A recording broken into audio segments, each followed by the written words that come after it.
Well, joining me now from Mexico City is Federico Lamont. He's a journalist with El Sol de Mexico newspaper. And also with us is Luis Gomez Romero. He's a senior lecturer in human rights, constitutional law, and legal theory at the University of Wollongong. Gentlemen, thanks so much for joining us. Luis, let me begin with you. Mexicans have elected a new president. Is it a good choice? It was something I was expected because Peña Nieto, the incumbent president, Enrique Peña Nieto, did things so badly that Lopez Obrador left the polls, most of the polls during the entire campaign, and he was able to channel the discontent of the Mexican people against Peña Nieto's administration. So the Mexican people were fed up with the bad government of the previous administration, and now they had a chance to punish that government through their votes. Right. In that sense, right. It was a good decision, I think. Right. Okay. So, Federico, I think many Mexicans will agree that Peña Nieto was bad, but make the argument for why Lopez Obrador is the solution. Because since 1994, when he runs for governor from the state of Tabasco, he changed the whole Mexican political scenario. He ran with a leftist effort during his campaign of 2006, when, as a matter of fact, he won the elections. He beat it, Mr. Felipe Calderon. He starts to talking to people, the pure, lowered people from Mexico, that he can change the whole thing. Let me tell you something. In the country land, the peasants earned $1 a day in the Mexican Republic.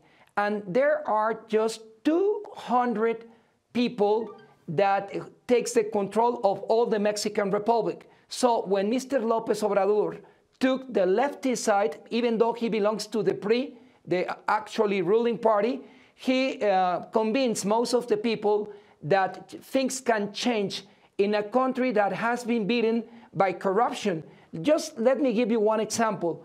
According to the Spaniard newspaper La Vanguardia, one of the former Mexican presidents stole to the Mexicans $23 billion when he finished his tenure. So just figure out how corruption has killed the most of the Mexicans' imaginations. One single former president earned $25 billion.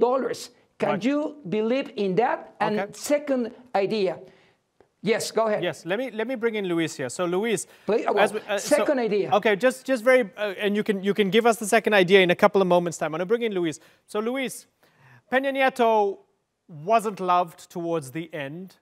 Corruption is rife, undoubtedly. We just got some statistics from Federico as well.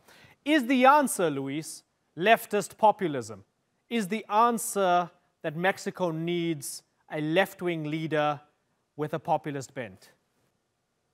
Well, what I would have liked to perhaps to find in Lopez Obrador's platform was a little more specificity about how he is planning to tackle the problem of corruption. What he basically promised during the campaign was that he was going to be honest, and that if the president is honest, then the government will be honest as well. This is based on the general principle that no one is above the law. However, just the extent and the depth of corruption in Mexico would require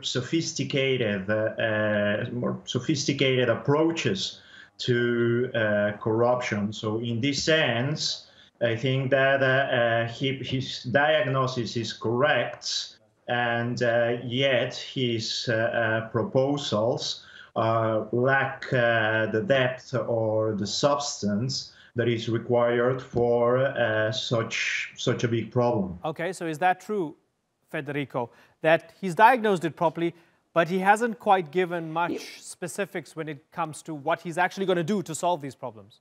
Well, let me give you an example. According to what he says during the beginning of this former presidential campaign, he says, with those amount of money that politicians used to take from Mexico's treasury, we can pay to some scholarships to Mexican students. Because according to him and to the World Bank, every year in Mexico, politicians stolen at least 900 billion pesos from the treasury. With that amount of money, you can solve a lot of things. Most important, fighting poverty. Because if we couldn't have had this change yesterday, we might be facing a revolution.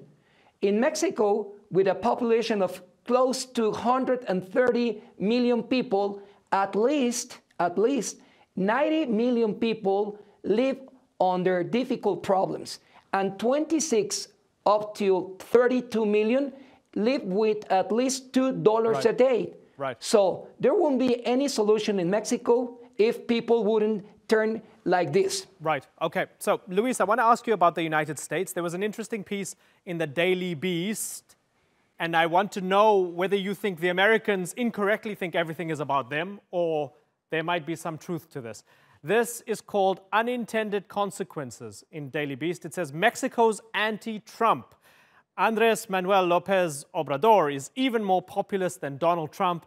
By insulting and bullying Mexico and Mexicans, Trump antagonized Mexicans into supporting his mirror image, a tenacious ideologue and unabashed proponent of the working class. This from Jason McGahan. So, do the Americans think everything is about them, or is there some truth to that, Luis? Oh, I think that there were very serious domestic issues at play in this election. So it is not everything about the United States. Of course, is very important. 80% of Mexico's exports go to the United States, and yet not everything is about the United States.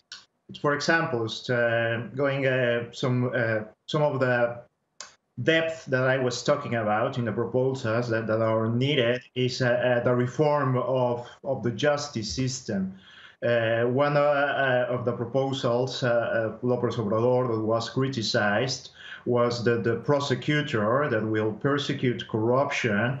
Lopez Obrador said that this prosecutor will depend directly from the president, from him.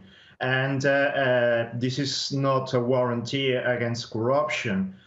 There were other proposals to structure a prosecutor and attorney against corruption that should be autonomous, so that any member of the government then that would be indicted for corruption then could be investigated properly with an independent prosecutor.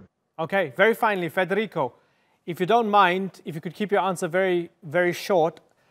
Relationship with the United States. He says he wants to have a good relationship with the United States. What does that mean? That he will strengthen with the North American Free Trade Agreement. He will support it. And that is why he has called a former Undersecretary of Relations, Marcelo Ebrard, to be in charge of the negotiations with the North American Free Trade Agreement. One. Second, Donald Trump is not an enemy of Mexico, according to what Mr. Lopez Obrador stated during his last visit on March to the USA. He, in New York, stated, I will demand the U.S. aid before the United Nations because they have been violating human rights from our migrants. And he stated as well in New York, L.A., the places that he visited on March, that things will change dramatically if he became president of Mexico. Okay, gentlemen, it's been great getting a deeper understanding of what this new presidency means for Mexico and the region. Unfortunately, I've got to move on, but Federico Lamont and Luis Gomez Romero, I thank you both for joining us here on the Newsmakers.